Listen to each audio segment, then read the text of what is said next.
আল্লাহ একটা মাস আমাদেরকে তাকওয়ার ট্রেনিং দেওয়ান। তাকওয়ার একটা মাস, 2টা মাস, 3টা মাস ড্রাইভারি ট্রেনিং দিয়ে ড্রাইভারি করতে পারে। আল্লাহ আমাদেরকে একটা মাস তাকওয়ার ট্রেনিং দেন। তাকওয়া মানে কি? তাকওয়া মানে হলো মালিকের ভয়ে গুনাহ ছাইড়া দেওয়া। তাকওয়া মানে কি বলেন? মালিকের ভয়ে গুনাহ ছাইড়া দেওয়া, মালিকের মহব্বতে মালিকের হুকুমগুলা মানা, এটাকে বলা হয় তাকওয়া। এবার দেখেন রমজান মাসে মালিক আমাদেরকে তাকওয়ার কেমনে প্রশিক্ষণ দেন, ট্রেনিংটা কেমনে হয়। মালিক আমাদেরকে বলছেন, এ বান্দা, তোমার বিবির কাছে যাওয়া তোমার জন্য সওয়াবের কাজ, কিন্তু তুমি রমজান মাসের দিনের বেলা যাইতে পারবা না। তো আমরা ওইটা মাইনে নিচ্ছি। মালিক বলছেন, এ বান্দা, তুমি যে খাদ্য খাও, হালাল খাদ্য থেকে তুমি যদি খাইতে থাকো, তো তোমার এটা ভালো কাজ, কোনো খারাপ কাজ না। বরং তোমার নিয়ত যদি থাকে, আমি এই খাইয়ে আমার শরীরে শক্তি হবে, আমি আল্লাহর বন্দিগি করব। আমার শরীরে শক্তি হবে, আমি আমার মা বাবার জন্য কামাই করব, আমার বাচ্চাদের জন্য কামাই করব। আল্লাহ এগুলা দায়িত্ব দিচ্ছেন আমারে। তো ওলামায়ে কেরাম বলেন, কোরআন হাদিসের আলোকেই বলেন, এই খাওয়া, ঘুমানো, পেশাব পায়খানা সব কিছু বান্দার ইবাদত হয়ে যায়। সুবহানাল্লাহ।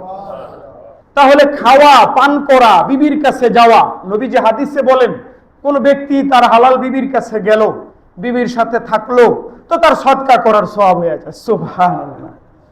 তো যেগুলো সওয়াবের কাজ, রমজানের বাইরে যেগুলো কিসের কাজ? সওয়াবের কাজ। খাওয়া সওয়াবের কাজ, পান করা সওয়াবের কাজ, বিবির কাছে যাওয়া সওয়াবের কাজ। এই তিনটা কাজ সওয়াবের কাজ হওয়া সত্ত্বেও মালিক বলে দিচ্ছেন রমজানের দিনের বেলা করবা না। তো বলেন তো আল্লাহর বান্দারা এটা পালন করে কিনা? কোন না? পালন করে না। এটা কার মহব্বতে করে? কোন? আল্লাহর, একমাত্র আল্লাহ। কার ভয়ে করে বলেন?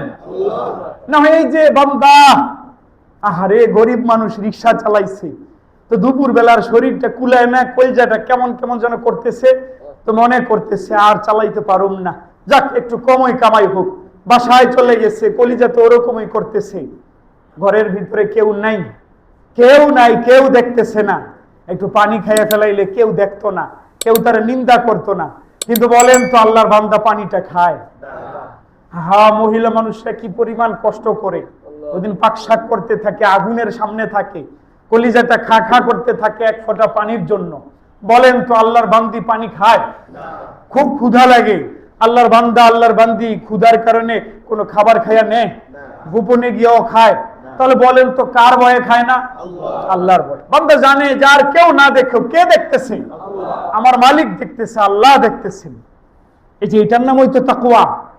আল্লাহর ভয়ে আল্লাহর হুকুম মান্য করা, আল্লাহর ভয়ে আল্লাহর নিষিদ্ধ কাজ না করা, তার দিমাগের ভিতরে এটা থাকা যে দুনিয়ার কেউ না দেখো, কে দেখতেছে? আল্লাহ দেখতেছেন। এই 30টা দিন বান্দা এটার চর্চা করে। কিসের চর্চা করে? যে আল্লাহ দেখতেছেন, আল্লাহ দেখতেছেন, আমি এই জন্য করতে পারবো না, আমি এই জন্য খাইতে পারবো না, আমি গোপনে গিয়েও জুস খাইতে পারবো না, আমি একদম খাটের নিচে গিয়েও খাইতে পারবো না, কারণ কেউ না দেখলেও আমার মালিক দেখে। এই যে আমার মালিক দেখে, কারণে আমি 3টা নিষিদ্ধ জিনিস করব না। এটা একটা ট্রেনিং হইতেছে।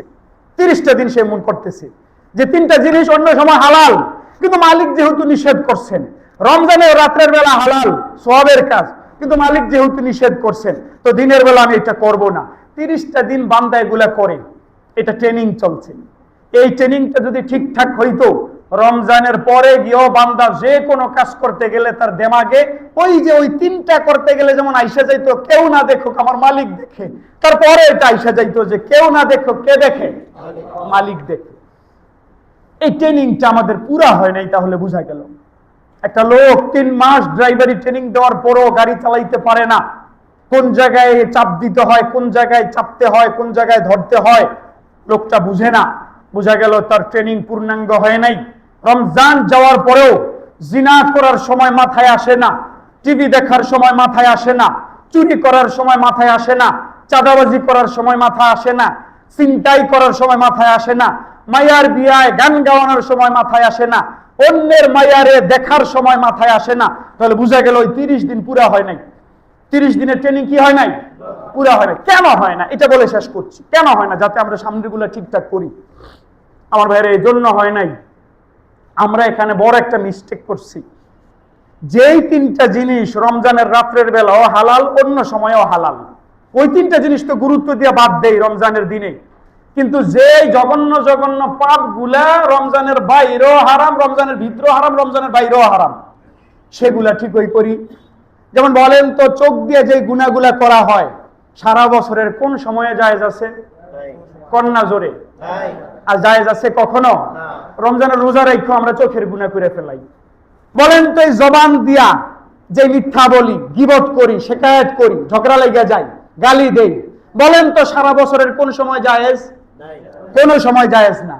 তো খাওয়া পান করা থেকে তো বিরত থাকি, কিন্তু মুখের গুনাহ হয়েই যায়।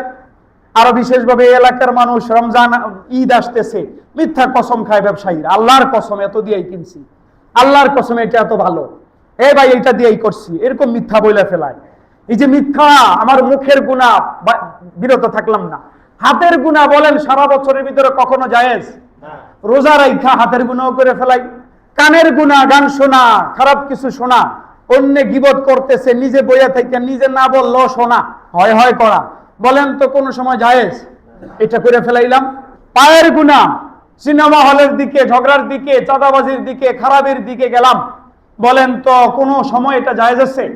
তো রোজা থেকে এইটাও করে ফেলাইলাম। তাহলে কি দাঁড়াইলো? যেই তিনটা জিনিস রমজানের বাইরেও হালাল, রমজানের রাত্রেও হালাল, ওই তিনটা জিনিস মালিক না করানোর কারণে তো বাদ দিচ্ছি। কিন্তু মুখের গুনাহ, চোখের গুনাহ, দেমাগের গুনাহ, কানের গুনাহ, হাতের গুনাহ, পায়ের গুনাহ, যেগুলা সারা বছর নিষিদ্ধ, সব সময় নিষিদ্ধ, ওইটা বাদ দিই। কথাটা এমন না?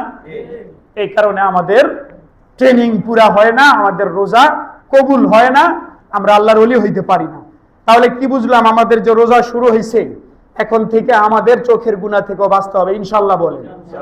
কানের গুনাহ থেকেও বাঁচতে হবে, ইনশাল্লাহ বলেন। এরপরে দেমাগের গুনাহ থেকেও বাঁচতে হবে, ইনশাল্লাহ বলেন। হাত পায়ের গুনাহ থেকেও বাঁচতে হবে, ইনশাল্লাহ বলেন। করব তো ইনশাল্লাহ। সারা বছরে তাহাজ্জুদের জন্য উঠা মুশকিল হয়ে যায়, এখন অটোমেটিক সাহারির জন্য উঠা হয়। কমপক্ষে 4 রাকাত তাহাজ্জুদ যেন সবার হয়, ইনশাল্লাহ বলেন। 5 ওয়াক্ত নামাজ যেন জামাতের সাথে হয়, ইনশাল্লাহ বলেন।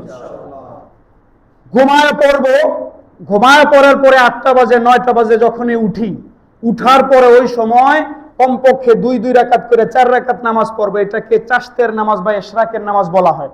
এটা করবো ইনশাল্লাহ, ইনশাল্লাহ বলেন না। কোরআন মাজিদ সারা বছরে তেমন সময় পাই না, এটা কোরআনের মাস, তো শুদ্ধ করার চেষ্টা করব। আর যেই 10-12টা সূরা পারি এগুলাই বারবার পড়ার চেষ্টা করব। সারাদিনে কমপক্ষে 100 বার দুরুদ পড়ার চেষ্টা করব। কেমনে? সহজ হলো 5 ওয়াক্ত নামাজের পরে 20 বার করে পড়ে ফেলা। দুরুদ ইব্রাহিমে বড়টা পড়ার দরকার নাই, একবার খালি বড়টা পড়বেন, আল্লাহুম্মা সাল্লি আলা সাইয়্যিদিনা মাওলানা মুহাম্মদ ওয়া আলিহি ওয়া সাহবিহি ওয়া সাল্লাম। এরপরে বলবেন সাল্লাল্লাহু আলাইহি সাল্লাম, সাল্লাল্লাহু আলাইহি সাল্লাম, সাল্লাল্লাহু আলাইহি সাল্লাম, সাল্লাল্লাহু আলাইহি সাল্লাম। কয়েক সেকেন্ডে হয়ে যাবে ইনশাআল্লাহ। সারা দিনে কমপক্ষে 100 বার আস্তাগফিরুল্লাহ পড়বেন। আস্তাগফিরুল্লাহ, আস্তাগফিরুল্লাহ, আস্তাগফিরুল্লাহ, আস্তাগফিরুল্লাহ, আস্তাগফিরুল্লাহ, কয়েক সেকেন্ডে হয়ে যাবে ইনশাআল্লাহ। তারাবির নামাজ 20 রাকাত ইমাম সাহেবের সাথে মিলে সুন্দর করে পড়বেন ইনশাআল্লাহ। চোখের গুনাহ থেকে বাঁচবো, কানের গুনাহ থেকে বাঁচবো। আমি ভুলে গেছি, আমি মহিলাদের তালিমে এবং পুরুষদের তালিমে একটা রুটিন বানাইছিলাম, 30 দিনের রুটিন। এটার ভিতরে মোট 22টা করণীয় এবং বর্জনীয়। শুনতে অনেক শোনা যায়, কিন্তু স্বাভাবিক। এটা করছিলাম 30 দিনের সংখ্যা লেখা, 1, 2, 3, 30 তারিখ, খালি টিক চিহ্ন দিতে হয় যে 30 দিনে 5 ওয়াক্ত নামাজ হইল কিনা। এটা আমি ভুলে গেছি, আপনারা মনে রাখবেন, আগামী জুমায় দিমু, তো 1 সপ্তাহটা পুরা করবেন। এটার একটা বড় ফায়দা হইলো, এই লিস্টিটা থাকার কারণে অনেক গুনাহ করার আগে দিয়া শরম লাগবে, করার পরে খাতাটা দেখলে শরম লাগবে, তওবা করার সুযোগ হবে। না হয় আমরা জীবনে কত গুনাহ করছি মনেই নাই, তওবা করবো কেমনে? এই 30 দিনের হিসাবটা থাকবে ইনশাআল্লাহ। হ্যাঁ, আল্লাহ আমাদের সবাইকে তৌফিক দান করেন, আমিন।